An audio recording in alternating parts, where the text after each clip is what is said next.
kayak kebayar tuntas kontan Pasti. di akhir pasti. Tadi tuh saya mana sih? Apa?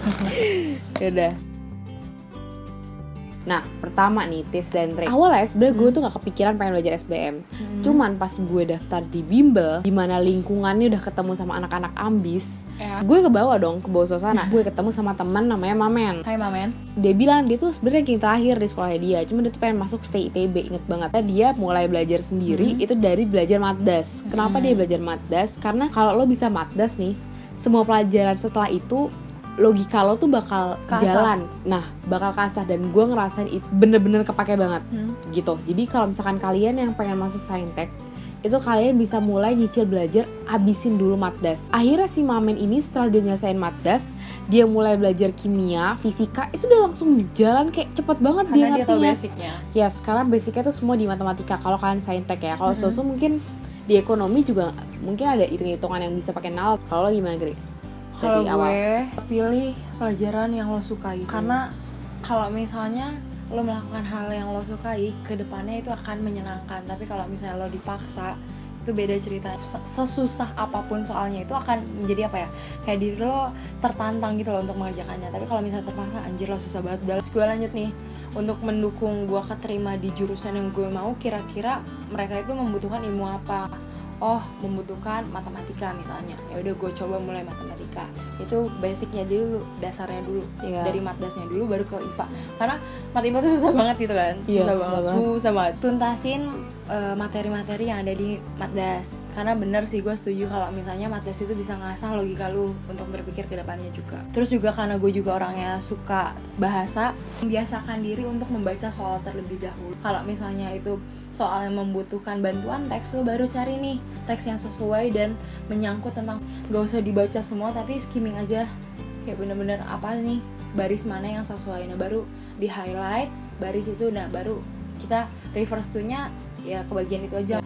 Diksi-diksi yang entah berantah gitu kan. Nah itu dari latihan soal sih. Terus juga sering-sering baca apapun itu, karena bahasa yang mereka gunakan, kosakata yang mereka gunakan itu sangat seberagam itu, dan itu membuka wawasan kalian juga. Plus karena TPA adalah ladangnya, harus mengerjakan TPA dengan cepat dan tepat, yaitu sering-sering latihan soal aja. Itu kan TPA itu lebih ke logika nggak sih? Iya. Jadi kalian sering biasa, secara nggak langsung, meskipun kalian dari awalnya ranking terakhir, ya yang penting kalian banyak latihan, pasti bisa kok. Dulu juga gue belajarnya Gri, satu buku TPA tuh kan kalau kalian bimbel dapat tuh buku soal. Nah itu tuh gue habisin tuh buku kayak gitu, kayak belajar. Basicnya adalah kalian itu semakin banyak latihan, nggak ada deh yang namanya usaha mengkhianati hasil. Kayak kebayar tuntas kontan di akhir pasti, tenang aja. Nggak mungkin tuh Allah ngebiarin kalian itu kerja tapi nggak ada hasilnya. Awalnya tuh gue takut gitu kan, kayak lu gimana nih kalau gue udah belajar banyak tiba-tiba gue nggak keterima. Worth it nggak ya belajar segini? Worth it nggak ya? Aduh, pasti kalian tuh bakal kalian bakal ada di titik dimana kalian mikir kayak gitu. Tapi ya udah, in the end semua itu pasti hasilnya tuh sesuai dengan apa yang kalian lakukan gitu. Sudah sejauh mana sih usaha kalian? Barangkali kita ngerasa usaha kita cukup, terus kita belum lihat orang lain kayak gimana. Kalian pikir kayak kalian udah usaha gede tapi nggak keterima, tapi kalian nggak tahu orang lain tuh gimana belajarnya. Bahkan ada yang sampai gap year 2 tahun kayak gitu. Belajar itu kan menyita waktu banget nggak sih? Kayak kalian harus juga nge-treat diri kalian kayak ya respect to yourself juga. Karena kalian tuh bukan robot, kalian bukan mesin, kalian butuh istirahat. Pengelolaan waktu sih, gimana caranya proporsinya belajarnya itu ya tetap lebih banyak dibandingkan senang-senangnya. Karena kalau misalnya stres, jatuhnya malah nggak mood belajar ya akhirnya ya jangan jadi tekanan nggak sih? Ya jangan dibuat jadi tekanan. Kalau misalkan kalian nantinya nggak keterima di SBMPTN, benar-benar banyak jalan menuju Roma. Ya, jangan terlalu fokus ke SBMPTN. Maksudnya, ya kalian ada ujian mandiri, woi. Kalian tahu di tahun kalian sekarang, UTBK 2019, SIMAK UI itu bisa buat reguler. Ya, sekarang buka di reguler. Ada juga ujian mandiri kampus lain, banyak banget ujian yang bisa kalian coba. Jadi ya udahlah gitu loh. Maksudnya kalian juga butuh, jangan terlalu forsir, akhirnya kalian gak keterima SBM. Jangan berlebihan, jangan sampai menutup diri. Jangan terlalu menutup diri sampai kalian lupa untuk belajar di ujian-ujian yang ada nantinya, kayak gitu. Aku naik ke temen aku namanya Tita, anak psikologi. Hai Tita. Belajar itu jangan dijadiin stres, itu yang pertama. Yang kedua, kalian kalau belajar itu tuh pahamin konsep bener, jangan ngafal. Apapun jenisnya, kalau misalnya konsepnya kalian basicnya kalian tahu, itu akan dipermudah sih untuk ke depan. Jadi kayak jangan ganti materi deh sebelum kalian tahu banget konsepnya. Kuasai satu materi itu baru move on to the next topic kayak gitu. Kan kalian kayak gitu sih, kayak fokus di satu materi yang benar-benar kalian kuasai, kalian suka, itu babat habis aja di situ. Gak mungkin kita menguasai semua materi, mungkin sih, cuma kita mencoba untuk lebih realistis aja sih. Bener ya, kita tuh bisa efektif belajar itu selama 2 jam aja. 2 jam. Kita belajar nih, kita mau belajar dari jam 1 sampai jam 4 sore. Ya kita benar-benar maksimalin di 2 jam pertama mungkin, atau di 2 jam terakhir. Baru tahu loh gue yang 2 jam itu. Iya, gue juga baru tahu kayak gitu. Kayak atur lingkungan kalian supaya mendukung proses belajar kalian, itu penting banget. Kan kita tadi berdua kan kita bimbel nih. Nah gimana nih kalau misalkan mereka ada yang nggak bimbel, menurut lo gimana tuh? Oke, jadi gue juga punya teman yang nggak bimbel. Dia benar-benar otodidak, mandiri. Jadi Wangsit. Oh iya. Dia terkenal banget itu. Dia beli satu package buku Wangsit. Nah ya udah dia kerjain, kayak kalau misalnya nggak ngerti lihat pembahasannya. Terus atau dia kalau nggak salah tuh juga punya online gitu loh. Oh iya. Voucher apa ya? Itulah ya. Perbanyak kayak diskusi. Dengan kalian sharing, mungkin kalian taunya A. Kalau kalian sharing, kalian bakal tahu A aksen, bakal lebih luas lagi. Iya. Selain kalian memberikan, kalian juga bakal dapat informasi. Buka YouTube yang gratis itu pun ada networking dan sharing aja sih. Bener-bener. Karena apa yang kita dapat, apa yang mereka dapat, kenapa gak kita collab aja biar kita dapat lebih banyak. Ya. Nah sebenarnya sama kayak aku pengen ngasih tahu juga ya, yang bikin aku dapat banyak pengetahuan itu adalah lewat HP. Kalian itu perlu sering-sering megang HP. Kenapa? Karena informasi tuh banyak banget keluar dari situ. Kalau banyak undangan masuk ke join group ini, join group itu. Waktu itu aku dapat info kayak misalkan ini guys, tipe-tipe soalnya kayak gini. Tahu nggak sih kan kalau misalkan ada nilai mati? Tahu nggak sih kan ada ini ya, meskipun ada yang hoax juga ya. Jangan terlalu nutup diri sama informasi. Kalian yang lebih tahu gitu loh, apa yang kalian butuhkan sama apa yang nggak kalian butuhkan. Mungkin orang ngelihatnya ini banyak distraksinya. Coba manfaatkan sosial media untuk sharing informasi. Bakal banyak banget informasi yang ada di handphone ini. Cerita nih pas hari-hari gue H-1 SBMPTN, gue kesiangan. Kenapa bisa? Soalnya nggak tahu kenapa, padahal gue tuh udah nginep bareng teman gue. Semalam juga malamnya gue tidur cuma jam 12 malam gue udah tidur. Oke, itu begadang sih menurut gue. Oh, itu begadang. Dan waktu itu pas paginya itu selain macet, gue nggak bisa mesen Gojek karena Gojeknya akhirnya ya udah. Gue nyampe itu tuh bener-bener rame, bukan rame peserta, rame orang tua dan keluarga yang udah nungguin. Pesertanya udah pada masuk dan gue nggak tahu golongan mana. Iya. Dan itu tuh panitianya pun nggak bisa bantu kalian gitu loh. Panitia itu nggak di briefing untuk nganterin kalian lobby ke kelas. Kayak udah tanggung jawab kalian gitu kalau. Iya, tanggung jawab kalian sendiri. Dan akhirnya ya udah gue cari-cari sendiri, gue lari-lari sendiri. Semua orang tua nyemangatin gue buat gue dapet kelas karena waktu itu kayak gue udah hopeless banget. Semua orang tua Indonesia orang tua di situ suportif semua, nyuruh gue buat semangatin masuk kelas. Pas gue masuk kelas, anak-anak udah pada yang namanya nulis nama, nulis pada soal, itu makan waktu banyak banget. Aduh, jangan sampai deh kan kayak gue ya. Udah gue santai, gue kerjain kayak biasa. Selesai tuh, intinya selesai lah, nggak usah diceritain gimana ya, biasa kerjain lah. Pas gue keluar kelas, gue ngeliat teman gue yang berangkat bareng itu lagi nangis, pucet. Kenapa? Dia nggak nulis pada soal. Oh, fatal banget. Dia tuh ranking 1 di angkatan gue, ranking 1 paralel, ranking 1 3 tahun berturut-turut. Dia pengen masuk FK, yang pas dia TO tuh selalu dapat, passing grade selalu nyampe. Pas hari H dia lupa ngisi kode soal, gara-gara dia panik. Mungkin kasusnya berbeda kalau dia nulis kode soal. Kalau gue pas hari H-1 itu gue bener-bener udah off ya, namanya soal-soal tuh udah goodbye everybody.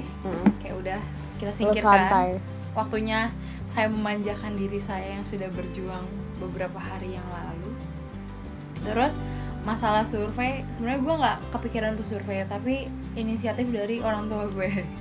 Jadi gue sore survei sama mama gue ke tempat SBM itu. Ya udah, kita tahu lokasinya, tahu kelasnya di mana, lantai berapa, lokasi letak-letak segala macam, dan naik tangga serta toilet. Pemetaan tempat kalian ujian itu sangat penting. Iya, benar-benar. Pokoknya itu jadiin salah satu preparation kalian. Jadiin pengalaman gue tuh pelajaran buat kalian. Dan gue tidak tidur malam-malam. Kayak jam berapa ya? Jam 10 itu gue udah tidur. Bangunnya lagi ya udah. Terus sarapan sih, kalian juga penting tahu sarapan. Kan gue di gizi nih. Coba tuh. Nah, jadi sebenarnya bahaya tuh kalau kalian mau skip sarapan atau kalian nggak ada asupan pagi-paginya. Kenapa? Karena kalau kalian bener-bener nggak makan apa-apa, mungkin cuma minum air doang, nggak ada asupan gula atau apa gitu, nggak ada kalori yang masuk. Yang ada bisa jadi kalian kena hipoglikemi gitu, gula darahnya rendah. Nah, akibatnya apa? Ngantuk, pusing, nggak konsen. Jangan makan baik-baik juga. Kenapa? Karena ya kekenyangan. Nah, seimbangin aja. Kalian makan 1 porsi roti, atau mungkin kalian minum susu, atau kalian ya breakfast yang santai lah. Jangan yang terlalu berat dan jangan sampai skip sarapan. Apesnya adalah gue dapet tempat duduk di bawah AC. Wah, itu sih. Gue orang yang gak kuat dingin sama sekali. Gue udah dapat tempat yang gue gak suka. Gimana cara gue tetap fokus?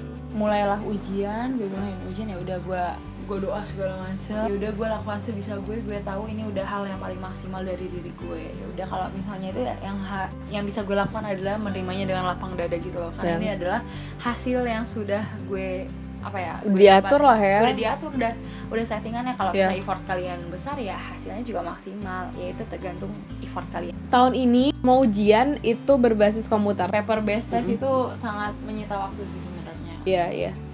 Jadi ya kalian bersyukur aja sih. Itu enak banget. Tapi nggak enaknya adalah kalian nggak ada tempat untuk nyoret-nyoret. Siapin dari sekarang latihan kayak gimana sih bisa ngerjain soal komputer. Jangan kayak latihannya pakai paper based. Ya, paper based test dan computer based test itu ada plus minusnya sendiri. Gimana caranya kita mengelola agar lebih banyak positifnya daripada negatifnya itu gimana? Itu tergantung kita ngelolanya gimana.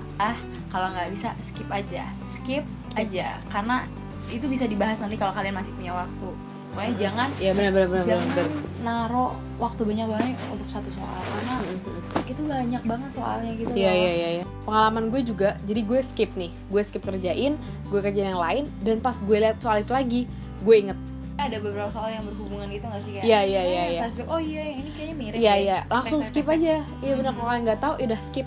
Atur sedemikian rupa supaya bisa maksimalin lah kalian bisa ngejawab berapanya. Udah, terus selesai, gue keluar, orang lain tuh kayak masih ngebahas gitu loh sama temennya nih, kayak keluar ruangan nyari temen untuk ngebahas soal, kayaknya lu dapet soal yang kayak gini nggak?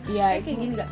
Please jangan pernah ngebahas soal, karena ya udah yang lalu biarlah berlalu, nggak ada artinya gitu. Karena itu cuma bikin lo stres sendiri. Kalau misalnya jawaban lo salah, jawaban salah ya udah, jawaban bener ya alhamdulillah. Iya udah, alhamdulillah ya.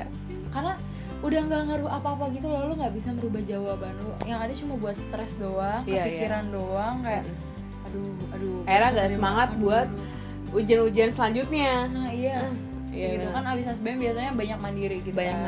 Mencoba-coba untuk minterin Allah gitu deh. Jadi ya udah, kalau misalkan emang jalannya ya udah. Pun kalian nggak keterima tahun ini dan kalian udah di berbagai macam ujian mandiri nggak dapet, bener-bener nggak ada salahnya gap year.